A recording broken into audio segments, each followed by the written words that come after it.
아멘. 시간이 이렇게 관계상 다 읽지를 못합니다. 16장 전체인데요.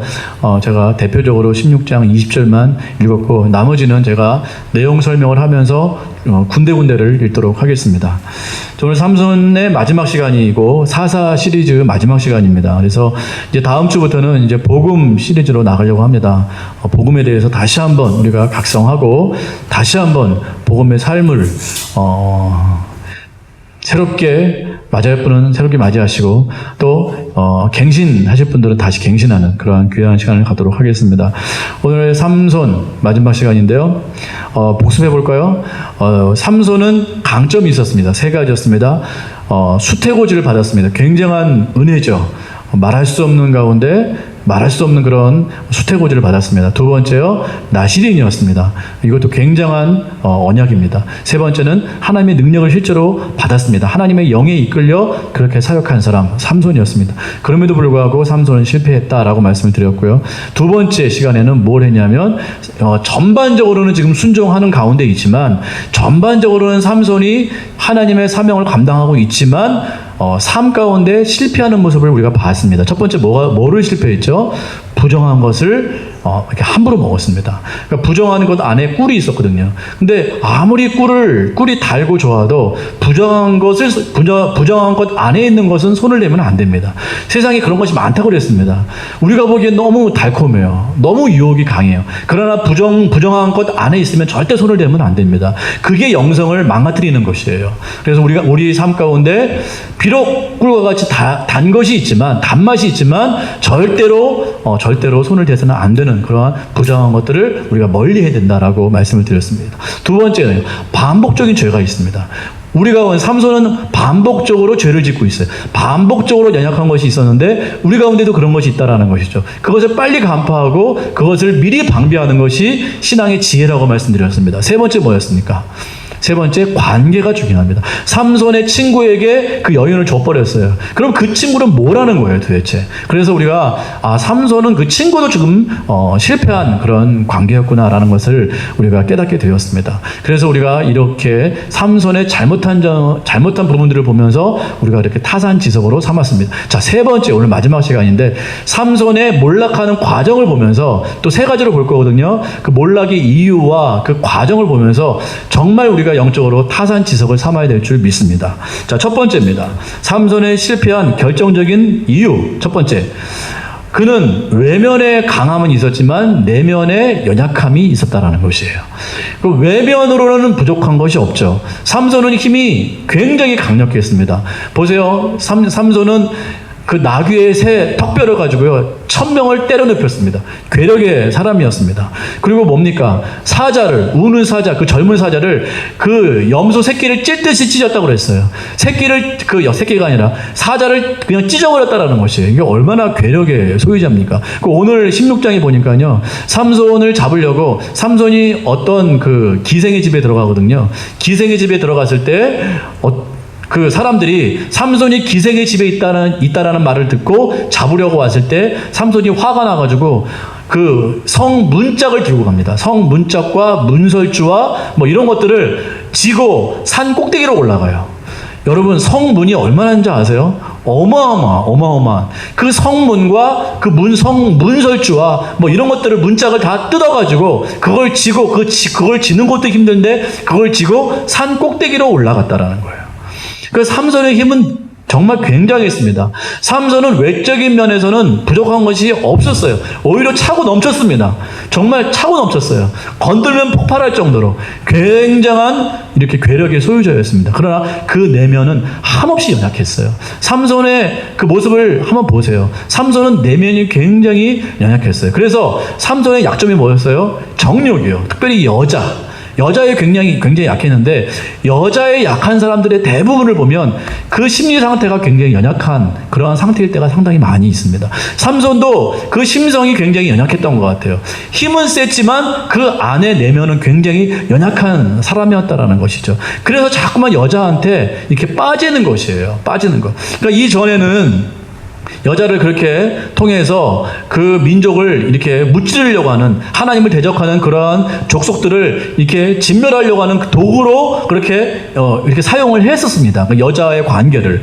그래서 뭐 그 이방의 어떤 여인에게 결혼하려고 하고 뭐 그렇게 이용을 하고, 또 기생의 집에 들어가서 또 무찌르기도 하고 뭐 그렇게 했지만, 이제 삼손은 본격적으로 이제 사랑에 빠지게 되거든요. 사랑에 빠지게 돼요. 이방 여인과 사랑에 빠지게 되는 거예요. 그러니까 삼손에게 이 연약함이 이제 본격적으로 드러나기 시작했는데, 이제 이것으로 말미암아 삼손의 어떤 약점은 외적인 어떤 부족함이 아니었고 내면의 그러한 연약함이 삼손의 연약함이었다라는 것을 우리가 발견하게 됩니다. 16장 1절 보세요. 지금 저기 화면에 있는데요. 시작. 삼손이 가사에 가서 거기서 한 기생을 보고 그에게, 자 보세요. 한 기생, 여자잖아요. 그에게 들어갔다라는 거예요. 우리가 이전에 봤을 때는 이방의 한 여인에게 결혼을 했습니다. 그 부모가 염려하잖아요. 왜 너는 이방 여인과 결혼하려고 하느냐. 그랬더니 이게 하나님에게서 왔다라는 걸 몰랐다고 이렇게 기록하고 있는데, 어쨌든 삼손은 여자에게 약했는데 여기서도 마찬가지로 한 기생에게 들어갔다라는 거예요. 예, 이것은 하나님께로 온 것이 아니었고 본인이 좋아해서 그렇게 들어간 것이겠죠. 자, 보세요. 그 다음에 4절 시작. 이후에 삼손이 소렛 골짜기에 들릴라라 이름하는 여인을 사랑합니다. 보세요. 들릴라라는 여인을 이용한 것이 아니고 본격적으로 사랑을 하게 되었어요. 사랑하게 되었습니다. 그러니까 상태가 점점 심각한 거예요.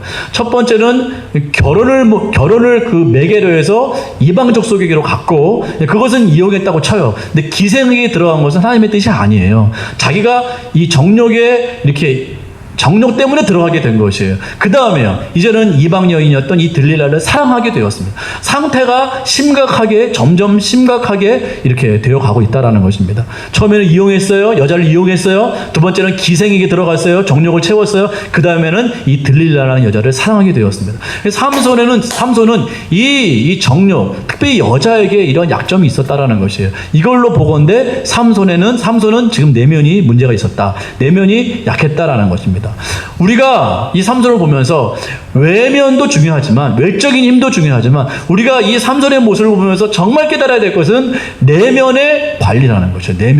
내면을 잘 관리해야 우리가 영적으로 멸망하지 않을 수 있다는 것입니다. 보통 보면 외적인 힘이 부족해서 멸망당하는 경우는 거의 없습니다. 보통 내면이 연약해서 무너지는 경우가 다반사라는 것이죠.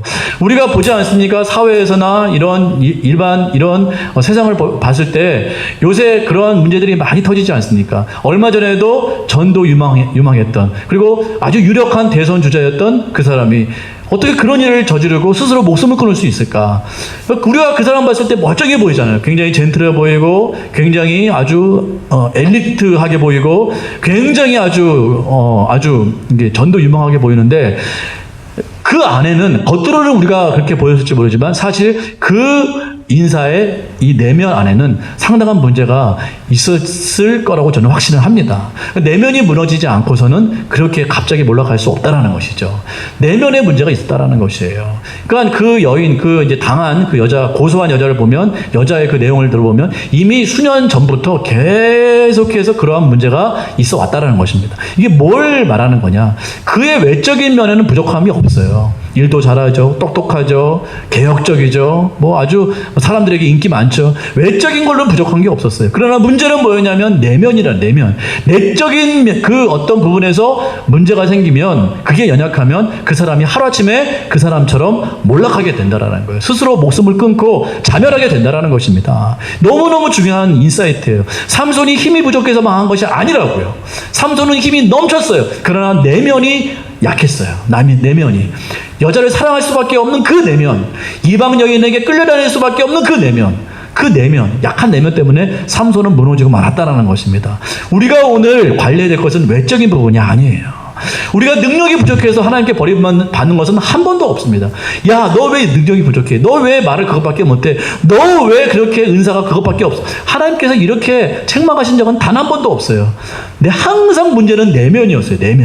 내면에 숨겨진 죄, 내면의 어떤 우리가 계속해서 반복적으로 넘어가는 그 유혹, 이런 것들 때문에 우리가 무너지지 결코 외적인 부분 때문에 넘어지는 것이 아니라는 것입니다. 이영표 국가대표 선수가 있어요. 이영표 여러분 아시나요? 이영표 전 국가대표 선수가 있는데 우리나라 한국 그 축구를 진단하면서 이렇게 말했습니다. 그때 한국 축구가 완전히 말도 안 되게 패배한 적이 있었어요. 그래서 어떤 예선 탈락했나 그랬을 거예요. 그때 이영표 선수가 해설하면서 이렇게 진단하더라고요. 한국 축구는 기술이 문제가 아니라는 것이에요. 체력이 문제가 아니라는 것입니다. 한국 축구는 멘탈이 약하다. 이렇게 진단했습니다. 그러니까 우리가 한국 축구가 뭐 이렇게 강해야 된다, 축구가 강해야 된다 그러면 우리는 언뜻 생각하기에 기술이 좋아야 되고 체력이 좋아야 되고 전략과 전술이 좋아야 된다고 생각하는데 그 이영표 선수는 그렇게 말하지 않아요. 한국 축구는 멘탈이 부족하다. 그 멘탈은 무엇을 말하는가? 졌을 때, 우리가 지고 있을 때 어떻게 정신력을 가지고 이걸 극복할 것인가? 우리가 이길 때 교만하지 않고 어떻게 이 경기를 운영할 것인가? 누군가 퇴장당했을 때 거기에 요동하지 아니하고 어떻게 그것을 극복할 수 있을까? 이게 멘탈이라는 것이에요. 우리는 멘탈이 강하다면 강한 것만 생각해요. 이겨야지, 승리해야지. 이게 멘탈이 아니고 진짜 강한 멘탈은 위기 가운데 있을 때 그 위기 관리를 어떻게 하느냐. 우리가 승리하고 있을 때 교만하지 않고 어떻게 이 경기를 잘 끝까지 운영해서 끝까지 승리할 수 있을까. 혹시 누군가 퇴장당하거나 누군가 아파서 빠지거나 어떤 중요한 선수가 빠져서 없을 때 어떻게 그 상황 가운데 흔들리지 아니하고 잘 경기를 끝까지 마칠 수 있을까. 이게 멘탈이라는 거예요. 우리 신앙생활에 그대로 적용할 수 있다고 저는 봅니다. 우리가 정말 강한 것이 뭡니까? 진짜 우리가 내면이 강한 것은 뭐예요? 유혹을 이겨낼 수 있는 것이에요. 어떤 고난이 있을 때, 어떤 아픔이 있을 때 끝까지 믿음을 붙잡고 나아갈 수 있는 그 능력, 그게 바로 우리의 내면의 힘이라는 것입니다. 그 내면의 힘이 결국은 그 사람을 승리로 이끌게 된다는 것이에요. 절대 외적인 것이 부족해서 망하지 않습니다. 항상 내면의 그 허술한 그 힘이 우리 가운데 부족해서, 그 힘이 부족해서 우리가 무너지게 된다는 것입니다. 고난과 유혹과 어려움과 좌절과 낭망이 있을 때 과연 우리가 어떻게 이 힘을, 우리가 신앙의 힘을 붙들고 잘 끝까지 경주할 수 있을까? 이것이 바로 내면의 힘이라는 것이겠죠. 요새같이 힘든 때 어떤 목사님이 그렇게 말씀하셨습니다. 하나님께서 이러한 코로나 가운데 왜 우리를 이렇게 두시는가? 왜 이렇게 어려운 가운데 자꾸 우리를 몰아가시는가? 왜 이렇게 한국교회를 흔드시는가? 그 목사님은 딱 하나로 진단했습니다. 하나님께서 지금 진짜와 가짜를 가리시고 계신다. 그래서 이러한 상황을 통해서 가짜가 떨어져 나가게 될 것이다. 내면이 약한 사람, 신앙이 약한 사람, 그런 사람들은 떨어져 나갈 수밖에 없는 조건이에요, 지금. 하나님께서 그걸 지금 가리시고 있는 것 같다라고 그분은 개인적으로 말씀을 하시더라고요. 일견 옳다고 저는 생각을 합니다. 이런 어려움이 있을 때 내면의 힘이, 신앙의 내면의 힘이 강한 사람이 살아남습니다. 이전에는 강한 것 같아 보여요. 대단한 것 같이 보이지만 이러한 위기 상황 가운데 내면의 힘이 약한 사람은 이제 몰락하게 되는 거죠. 그냥 그 자리에 주저앉게 되는 것이에요. 삼손이 그랬다라는 거예요. 삼손은 겉보기에는 정말 강력했지만 그 내면은 너무너무 약했어요.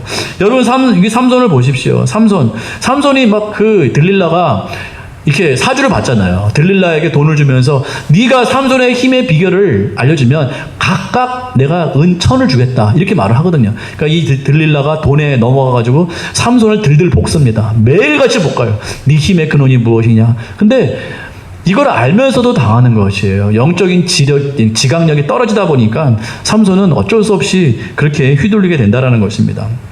마태복음 26장 41절 말씀 보시겠습니다.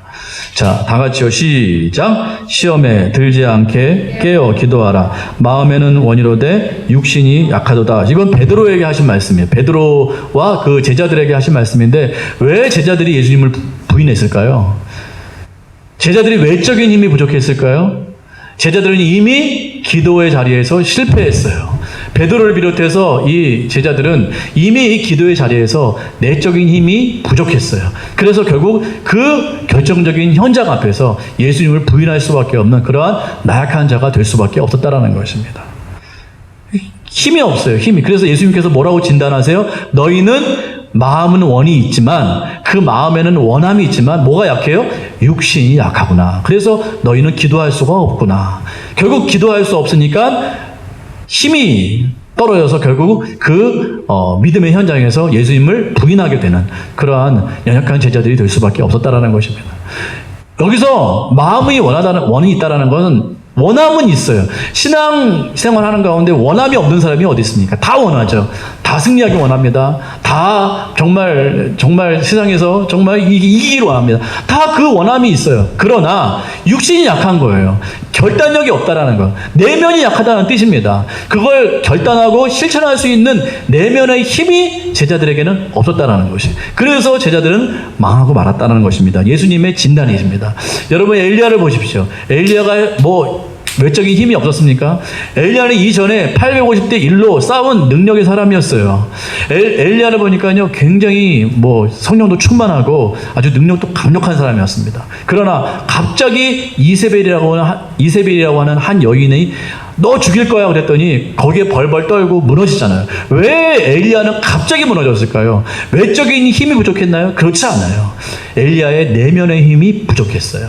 하나님께서 그 엘리야를 이 정말 기력이 떨어진 엘리야를 붙잡으셔가지고 로뎀나무 안에서 먹이지 않습니까? 회복시켜 주시는 거예요. 그 내면의 힘을 길러주시는 거예요. 다시 복구시켜 주시는 것이에요. 거기서 힘을 얻고 어디로 달려갑니까? 호렙산으로 달려갑니다. 갈멜산에서는 그 외적인 힘을 발휘했다면 하나님께서 이 엘리야를 내면이 무너져버린 엘리야를 그 호렙산으로 데려가십니다. 호렙산으로 데려가셔서 큰 바람, 폭풍, 지진, 불 이런 걸로 말씀하지 않으시고 내면의 세미한 음성으로 말씀을 하고 계신다라는 거예요. 지금 엘리야에 부족한 것은 폭풍이 아니고 바람이 아니고 지진이 아니고 불이 아니었습니다. 엘리야가 지금 부족한 것은 세미한 하나님의 음성이 부족했다라는 거예요. 내면 관리가 부족했다라는 것입니다. 내면 관리. 그러니까 엘리야는 내면 관리에 실패한 사람이었다라는 것이에요. 이전에 큰 성공을 거두면 뭐합니까? 내면 관리를 못하면 무너지게 되어 있다라는 것이에요. 작은 것에도 무너지게 되어 있다라는 것입니다. 하나님께서는 그러한 엘리야를 부르셔서 입히시고 먹이시고 회복시키시고 호렙산으로 데려가가지고 세미한 음성으로 이 엘리야에게 다시 말씀하고 계신다라는 것이에요. 우리에게도 이러한 치유가 필요하다라는 것입니다. 우리는 외면이 부족해서 우리는 망하지 않습니다. 항상 이 내면 관리가 안 되기 때문에 무너진다라는 것이에요. 그래서 내면 관리를 잘 하셔야 돼요. 내면 관리를. 그렇습니다. 제가 어느 날 이렇게 기도하고 있는데 하나님께서 제가 하나님께 막 울면서 이렇게 때를 쓴 적이 있었어요. 하나님 앞에 저는 하나님 왜 이렇게 악합니까? 왜 이렇게 생각하는 거, 행동하는 거, 왜 이렇게 죄를 많이 짓습니까? 하나님 저는 왜 이렇습니까? 라고 하나님께 막 이렇게 기도하고 울부짖었던 적이 있었습니다. 하나님께서 뭐라고 말씀하시냐면 마음 가운데 하나님께 막 이렇게 울부짖고 얘기했거든요. 그러니까 하나님께서 제 마음 가운데 너는 악한 것이 아니라 약한 것이다 이렇게 말씀하시더라고요. 그 말씀이 제 가슴을 때렸어요. 맞구나. 맞다라는 생각이 딱 들더라고요. 하나님께서 정확하게 저를 보셨어요. 너는 변제야. 너는 악한 것이 아니라 약한 것이야. 너는 내면의 힘을 길러야 된다. 그렇게 말씀하시더라고요. 성도들 가운데 본격적으로 악한 사람이 있나요? 성도들 가운데 나는 죄를 지을 거야 라고 그렇게 죄를 지은 사람은 거의 없습니다. 대부분 약해서 넘어지는 거예요. 약해서.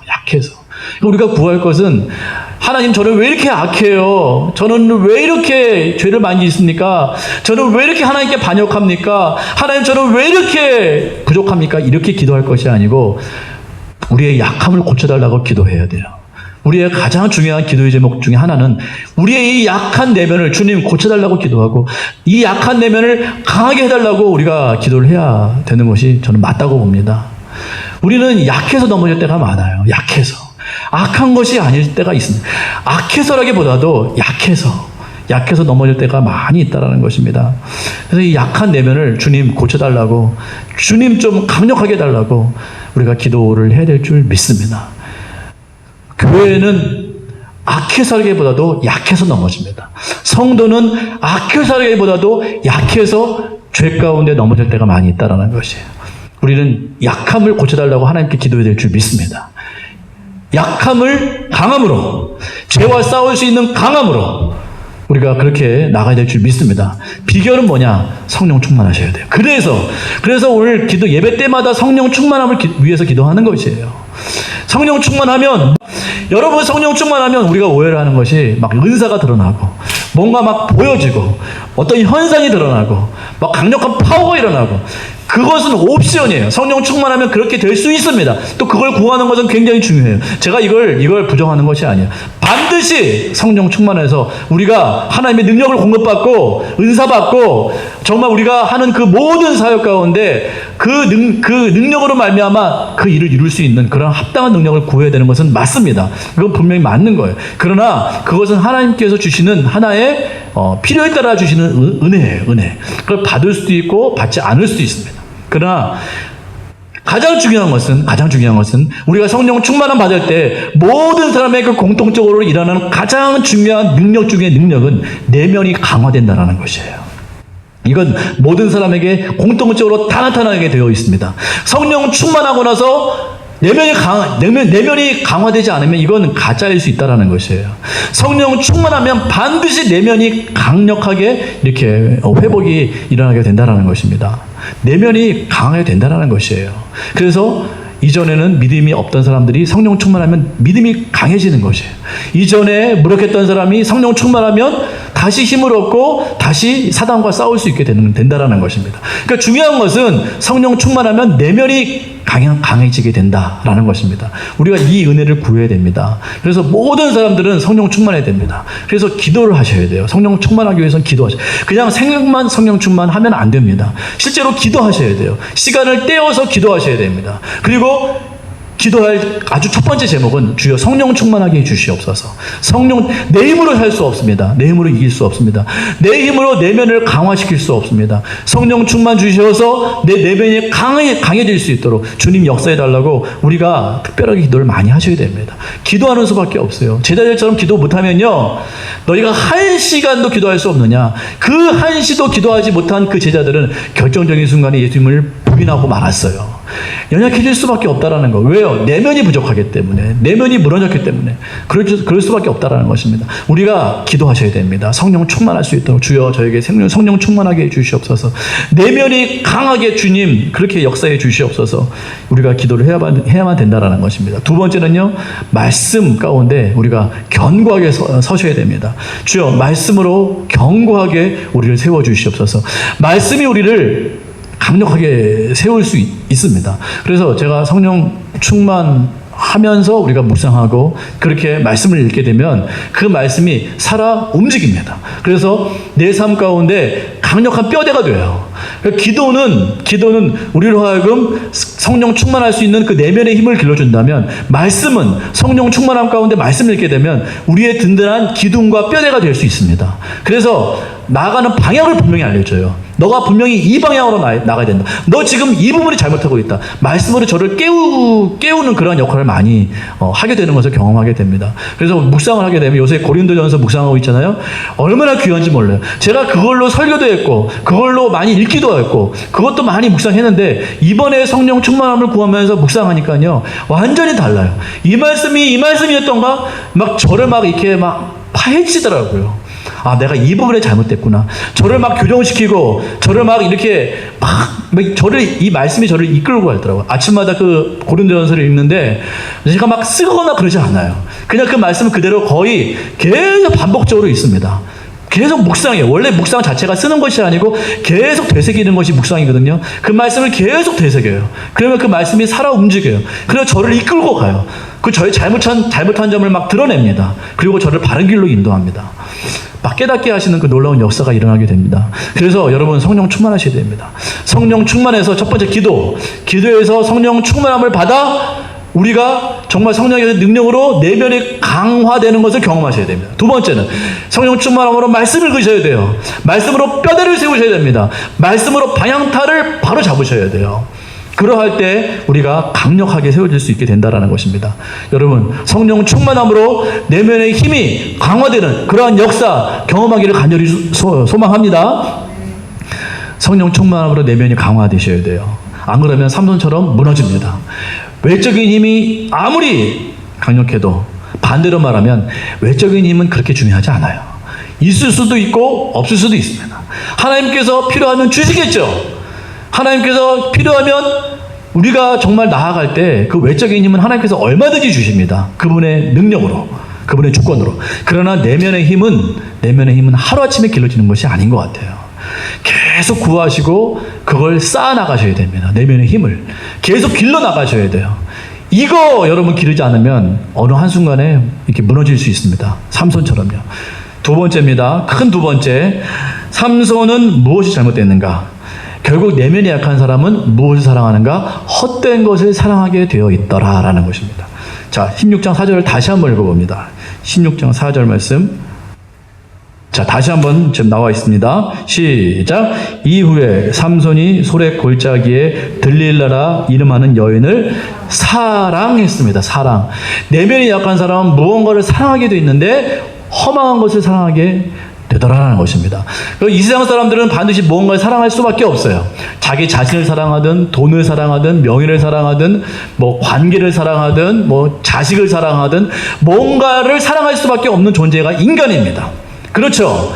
인간은 반드시 무언가를 사랑하게 되어 있어요. 그 사랑이 잘못되면 때로는 중독도 걸리고 때로는 의존도 하게 되고 그렇게 돼버리는 것이죠. 그래서 사랑 관리를 잘해야 되는데 삼손같이 내면이 약한 사람들은 허망한 것을 주로 사랑하더라고요. 허탄한 것.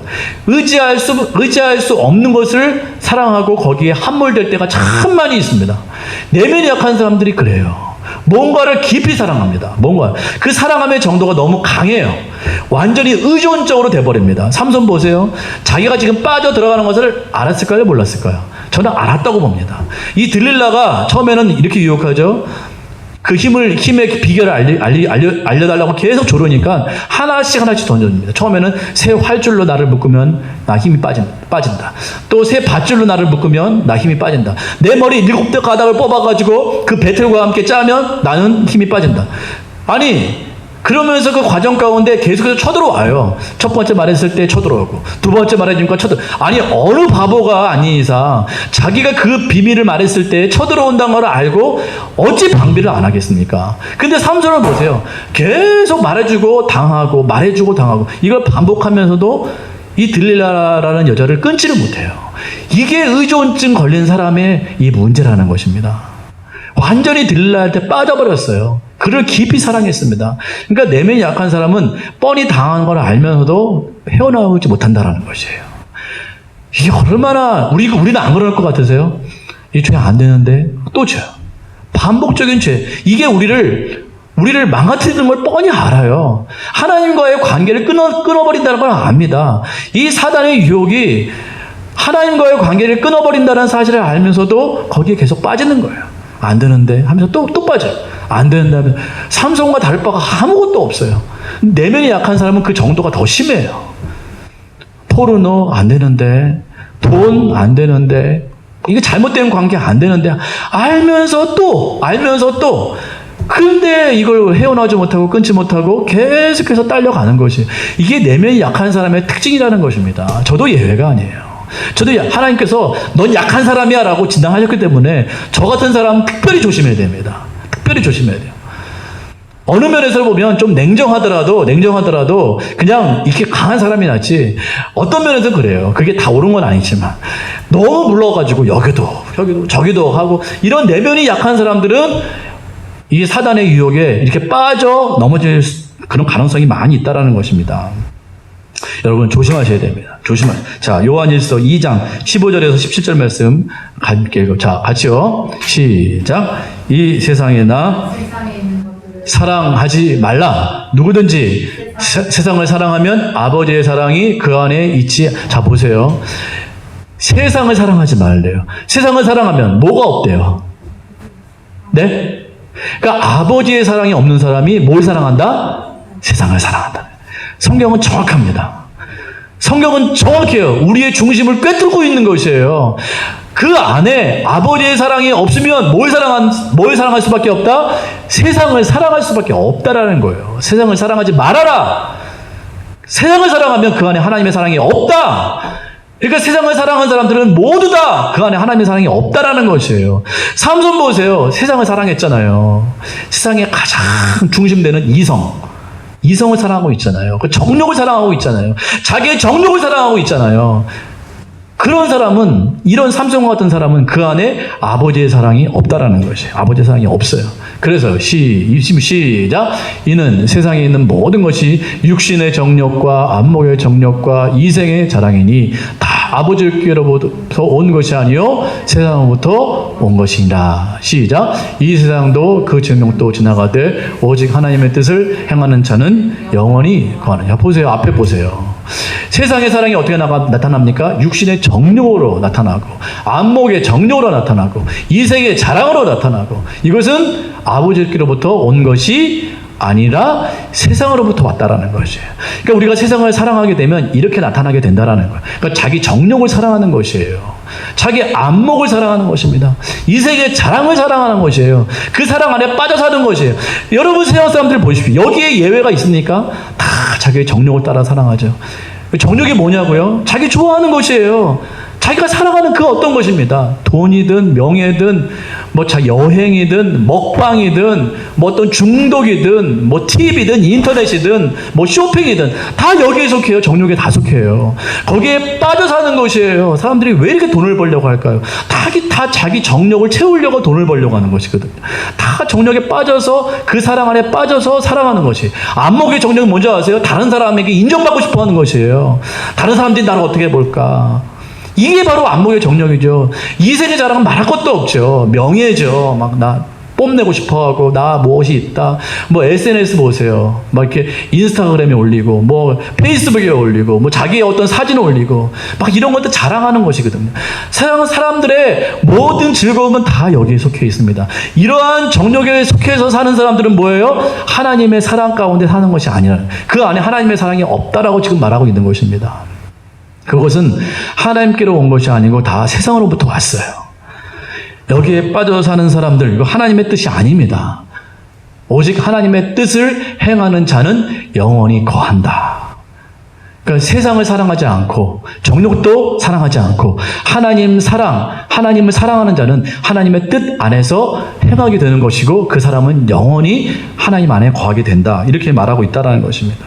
우리가 어떻게 살면 좋을까요? 그래서 우리가 정욕을 사랑하면 안 됩니다. 삼손처럼 자기의 정욕을 사랑하면 안 돼요. 이 세상을 절대로 사랑하시면 안 되는 줄 믿습니다. 오직 비결은 이것밖에 없어요. 하나님 사랑. 하나님을 뜨겁게 사랑하는 것밖에 없어요. 왜요? 성경에서 말하고 있기 때문에 그래요. 이 세상을 사랑하면 하나님의 사랑이 그 안에 없다 라고 말씀하고 있기 때문에 우리는 죽으나 사나 하나님 사랑, 오직 하나님만 사랑해야 될 줄 믿습니다. 하나님을 사랑하는 것만이 비결이에요. 세상 사랑하지 마세요. 오직 하나님. 여러분 안에 오직 하나님의 사랑만 있기를 소망합니다. 저도 소망합니다. 여러분도 소망합니다. 여러분 한 분 한 분에게 축복합니다. 하나님의 사랑 안에 충만하기를 간절히 축복하고 소망합니다. 여러분 그렇게 살아야 돼요. 여러분 삶 가운데 하나님의 사랑만 충만하셔야 돼요. 충일하셔야 돼요. 난 하나님의 사랑이 너무 좋아. 난 하나님의 사랑이 너무 좋아서 다른 것 필요 없어. TV 보는 것보다, 인터넷을 하는 것보다, 내가 좋아하는 그 어떤 것을 향하는 것보다, 그 누구를 만나는 것보다, 돈을 조금 더 버는 것보다, 내가 남들에게 뭐 칭찬받는 그런 것보다 하나님의 사랑이 너무 좋은 거예요. 하나님과만 있고 싶은 거예요. 이걸 꼭 기도하라, 말씀 읽어라, 예배하라, 뭐 이런 차원보다는, 형식적인 차원보다는 우리의 중심이, 우리의 열망이, 우리의 관심이, 우리의 모든 그 집중함이 오직 하나님. 하나님 너무 좋아. 하나님을 진짜 사랑하는 것이에요. 진짜 사랑하는 것이에요. 그러한 은혜로 충만하기를 소망합니다. 하나님의 사랑이 충만하셔야 돼요. 하나님이 너무너무 좋아해야 돼요. 하나님의 전부여야 돼요. 그러한 사람은 성경 읽지 말라고 해도 읽고, 기도하지 말라고 해도 하나님과 기도로 교제하고, 뭐 앉으나 서나 일하거나 집에 있거나 뭐 길을 가거나 뭐 할 때도 항상 하나님만 생각하는 그러한 사람이 될 줄 믿습니다. 왜요? 하나님을 사랑하니까. 하나님을 뜨겁게 사랑하는 사람은 모든 중독에서 끊어지게 될 줄 믿습니다. 모든 잘못된 것에서 끊어지게 될 줄 믿습니다. 모든 잘못 의존적인 것들이 있잖아요. 우리도 모르는 사이에 의존하는 것들이 있어요. 저도 있어요. 저도 보면 너무 피곤하면 야구를 보는 거예요. 야구. 인터넷에서 계속 야구 보고. 뭐 좀 내 어떤 기분을 좀 이렇게 풀어줄 것이 없나 막 계속 찾는 것이에요. 인터넷 가운데서. 그래서 막 영상 보고, 유튜브 들어가서 영상 보고, 물론 설교도 듣고 찬양도 듣지만 틈틈이 그런 것들로 저를 막 위로하려는 그런 마음들이 있어요. 하나님의 사랑이 없는 공허함이 있는 것이에요. 그렇게 공허한 사람, 삼손처럼 공허한 사람들이 꼭 세상을 사랑할 수밖에 없게 되더라고요. 여러분, 하나님의 사랑으로 충만하기를 소망합니다. 하나님의 사랑이 충만하셔야 돼요. 자, 세 번째입니다. 삼손의 세 번째 잘못한 것. 삼손의 머리는 자랐어요. 그러나 마지막 헌신만 했습니다. 마지막 헌신. 최후의 헌신만 하고 죽어버렸다는 거예요. 이게 문제라는 것입니다. 여러분 보세요. 자, 이 말씀 16장 25절 말씀 다 같이 봅니다. 16장 28절인데요. 제가 지나쳤네요. 하나 더요. 자, 20절. 네, 삼손 시작. 삼손이 여호와께 부르짖어 이르되 주 여호와여 구하옵나니 나를 생각하옵소서. 하나님이여 구하옵나니 이번만 나를 강하게 하사 나의 두 눈을 뺀 블레 사람에게 원수를 단번에 갚게 하옵소서. 요 부분만 읽으면 은혜스럽죠. 삼손이 일단 그 딜릴라한테 속아가지고 나는 머리카락을 밀면, 나는 머리에 삭도를 대면 나는 힘이 빠져. 근데 진짜로 딜릴라가 삼손을 잠들게 하고서 머리를 밀어버렸어요. 그랬더니 힘이 다 빠졌어요. 근데 삼손은 깨닫지 못하고 그 적들이 쳐들어왔을 때 이렇게 싸우려고 했으나 힘이 다 빠져가지고 그냥 붙잡혀버리고 맙니다. 그리고 첫 번째 한 게 뭔지 아세요? 적들이 삼손에게 행한 첫 번째 그것이 뭔지 아세요? 두 눈을 뽑아버렸어요. 눈은 뭔지 아세요? 눈은 생명력이에요, 생명. 그래서 성경에 보면 눈은 굉장히 중요합니다. 눈이 멀었다. 엘리 제사장도 눈이 흐려졌다. 이렇게 말하고 있거든요. 그러니까 눈이 잘 안 보인다는 것은 이 사람의 영적인 기력이 떨어졌다는 걸 말하는데 눈이 뽑혔다는 것은 이 사람의 영적인 생명력이 끝났다는 것을 상징합니다. 삼손의 지금은 영적인 생명력이 끝났어요. 두 눈이 뽑혀버렸어요. 그리고 묶여가지고 뭐 하는 줄 아세요? 맷돌을 열리고 있어요. 맷돌을 그러니까 질질 끌려 다니고 있는 것이에요. 얼마나 참 그런지 몰라요. 그래 이제 그런 삼손이 있는데 이 사람들이 자기 신전에 모여가지고 자기가 믿는 신을 찬양하면서 삼손 데려와라, 삼손. 우리가 삼손의 광대짓을 보자라는 것이에요. 그래서 맷돌을 들고 있는 삼손을 끌고 옵니다. 끌고 와가지고 삼손이 재주 부리는 걸 보자 이렇게 말을 합니다. 얼마나 치욕적이세요. 저는 여기서 너무 가슴을 쳤어요. 이 본문을 보면서.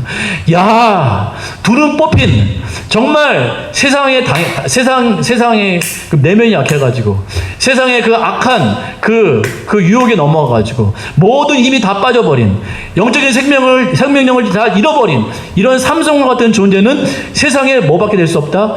이게 놀잇감밖에 될 수 없구나라는 걸 깨달았어요. 여러분 잘 보세요. 여러분 영적인 생명력을 잃어버리면 사단의 놀잇감이 되는 것이에요. 놀잇감. 세상의 놀림감이 되는 것이에요. 삼손 끌고 와서 그의 재주를 한번 보자 이것이에요. 우리가 그러한 세상의 놀잇감이 될 수밖에 없다라는 거. 이건 말도 못하는 치욕이죠. 우리가 신앙생활하면서 세상의 놀잇감이 되면 되겠습니까? 세상의 재주거리가 되면 되겠습니까? 사람들은 우리를 그렇게 여기고 있어요. 그러니까 영적인 생명력을 잃어버리는 사람은 세상의 놀잇감밖에 안 됩니다. 야, 저 교회 봐라, 저 재주 부린다. 야, 저 성도 봐라, 저 성도라고 하는데 저 교인 봐라, 저 재주 부린다. 야, 참 재밌다. 세상의 놀림감밖에 안 된다라는 거예요. 어떤 사람이? 영적인 생명력을 잃어버린 사람이. 삼손처럼 모든 걸 다 잃고 영적인 생명력까지 잃어버린 사람은 세상 앞에 그런 놀잇감밖에 안 된다라는 것이에요. 저는 이 본문을 보면서 난 진짜 이런 치욕을 당하면 안 되겠다. 세상 앞에 바로 살아야지. 오히려 세상 앞에 강해야지. 정말 세상 앞에 놀림감 당하고 세상 앞에 제조거리 되면 안 되겠다. 저는 그런 생각했습니다. 여러분 동감이십니까? 여러분 신앙생활하면서 우리가 어찌 세상에 놀림감이 될 수가 있겠습니까? 말도 안 되는 것이죠. 삼손은 지금 그런 상황이에요. 머리 다 깎이고 둘은 뽑히고 밧줄에 꽁꽁 묶여가지고 재주다 피우는 사람들을 기쁘게 하는 그런 이 재주거리밖에 되지 못하는 삼손이 이 치욕 가운데 깨달았죠. 그래서 오늘 아까 읽었던 28절과 같이 하나님께 마지막으로 기도했어요. 주님, 저에게 마지막 힘을 주십시오. 마지막 힘을 주십시오. 그리고서 한 소년에게 나를 기둥과 기둥 사이에 자기를 좀 놔달라고 그랬어요. 그러니까 사람들이 삼손이 뭐 새로운 재주 부리나 보다 하고 눈여겨봤겠죠. 그래서 삼손이 기둥과 기둥 사이에서 지금 기도하고 있는 것이에요. 저에게 마지막 힘을 주셔서 저들을 죽일 수 있도록 주님 힘을 주십시오. 그래서 괴력을 마지막으로 발휘합니다. 괴력을 발휘해서 기둥을 무너뜨렸을 때 그 신전에 모여있던 모든 사람들이 그 기둥과 지붕에 깔려서 죽는 처참함을 당하게 되고 아울러서 삼손도 거기에서 함께 죽게 됩니다. 여러분 이게 좋아 보이세요? 이 승리한 것처럼 보이세요? 물론 이거 딱 띄워놓고 보면 적들이 죽었으니까 장렬하게 전사한 것처럼 보이는데 이건 승리가 아닙니다. 승리가 아니에요. 이런 사람들이 있어요. 이게 좋아 보이지 않잖아요.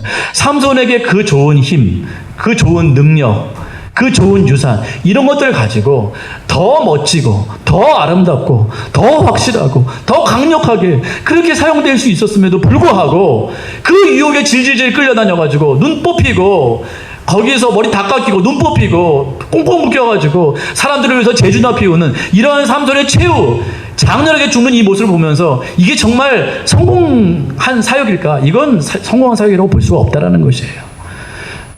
근데 간혹 보면 이렇게 살려는 사람들이 있어요. 어떤 사람이 이렇게 말하죠. 세상에 어떤 사람들이 예수 믿는 게 억울하대요. 자기가 여태까지 한 실컷 놀고 한 30대, 40대, 50대 실컷 놀고 한 죽기 한 70대, 80대 됐을 때 그때 예수를 믿을 거야. 내가 왜 일찍 믿어가지고 내가 이 고생을 하나. 이렇게 말하는 사람이 간혹 있어요. 사단이 바보입니까? 여러분 그렇게 믿었다가는 삼손 꼴 나는 거예요. 삼손이 여러분 가만둘 것 같으세요? 여러분을 개 끌듯 끌고 갈 거예요. 눈 뽑아버리고 머리 싹 밀어버리고 꽁꽁 묶어가지고 사람들을 이렇게 놀림감 만들 거예요. 좋으세요? 여러분의 황금 같은 시절을 30대, 40대, 50대, 60대 이 귀한 시간을 그렇게 사단이 여러분을 갖고 놀 거라고요. 이게 좋으세요? 근데 사람들 그렇게 말해요. 마지막에 믿을걸.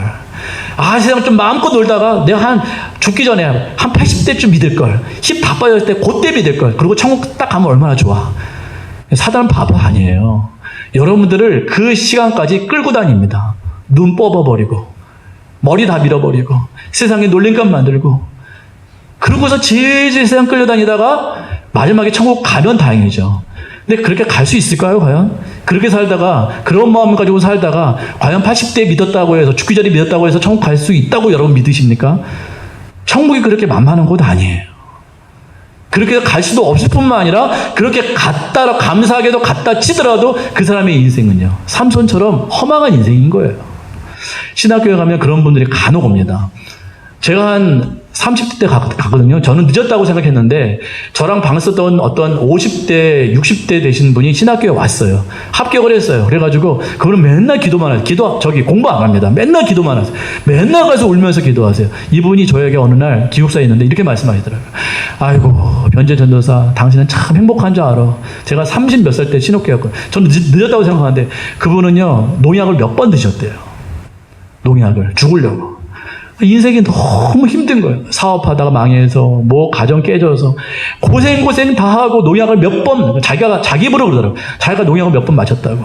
근데 안 죽고 하나님께서 살려주셔서 내가 깨닫고 이 나이에 왔다고. 여러분 좋아 보이세요? 그 간증이 좋아 보이세요? 허망한 인생이에요. 젊어서부터 헌신하고 사무엘처럼, 다니엘처럼 젊어서부터 영적 기력이 쌩쌩할 때, 젊었을 때, 생생할 때 그때부터 예수님께 미쳐가지고 예수님을 위해서 헌신하고 살면 얼마나 좋겠어요. 근데 그 전사님처럼 60대 때 느지막하게 어쩔 수 없이 신학교에 끌려와가지고 가슴을 치면서 공부도 못해요. 그냥 머리도 안 돌아가서 공부도 못하고 그냥 기도만 해요. 박시막 그냥 어떻게 불살라 보겠다고. 삼손 같은 인생이죠. 좋아 보이세요? 그 젊은 시간 동안에 눈이 다 뽑혀버린 거예요. 사단에게 질질 끌려 살아온 것이에요. 그게 힘을 발휘하고 싶어도 못하는 거예요. 공부도 못하고. 그렇습니다. 그럼 마지막만 그렇게 불태우고 그냥 가는 것이에요. 좋아 보이세요? 삼손은 허망한 인생이에요. 사무엘과 다니엘이 좋은 인생입니다.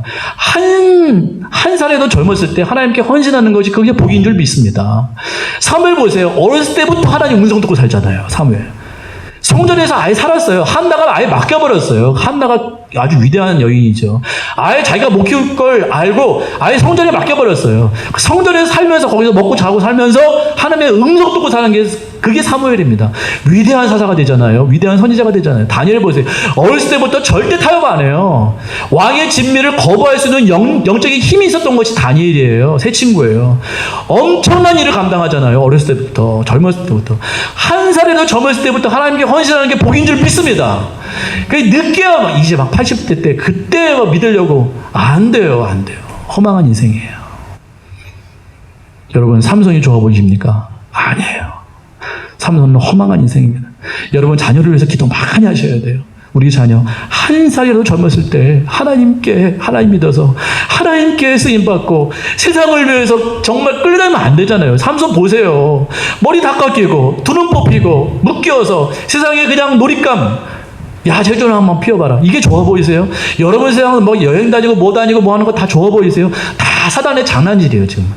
던져주니까 좋아가지고 개처럼 막 던져주니까 좋아가지고 짖고 야 재밌다 야 개 참 잘 논다. 이게 좋아 보이세요? 젊어서부터 하나님께 완전히 몰입해가지고 사무엘처럼 내 자식 사무엘 되게 해주세요. 내 자식 다니엘 되게 해주세요. 이게 진짜 좋은 기도인 줄 믿습니다. 세상에 성공하는 거 아무 소용없어요. 아무 소용없어요. 결국 사단의 놀잇감일 뿐이에요.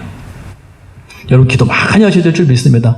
정말 우리의 영적인 정말 나를 세워서 하나님 우리 자녀 우리 자식 한시라도 젊었을 때 하나님께 완전히 몰입되어서 하나님께 빠져서 하나님을 위해서 헌신하고 그 젊은 그 싱싱한 힘을 가지고 그 좋은 머리를 가지고 그 좋은 은사를 가지고 하나님께 쓰임받는 인생 되게 해주시옵소서. 좀 그런 인생 되게 해주시옵소서. 여러분도 젊은 줄 믿습니다. 아멘 안 하세요? 여러분 젊어요 지금. 싱싱하잖아요. 아름다우시잖아요. 쌩쌩하시잖아요. 머리에 잘 돌아가시잖아요. 여러분 아직도 젊은 거예요. 이제 여러분은 한 80대 90대까지 이렇게 사셔야 되는데 아직도 젊으신 나이입니다. 지금 이 젊은 나이에 완전히 삼손처럼 그런 정말 반짝하는 인생이 되는 것이 아니고 처음서부터 강렬히 불태워지는 그러한 인생 되기를 간절히 소망합니다. 함께 기도하시겠습니다.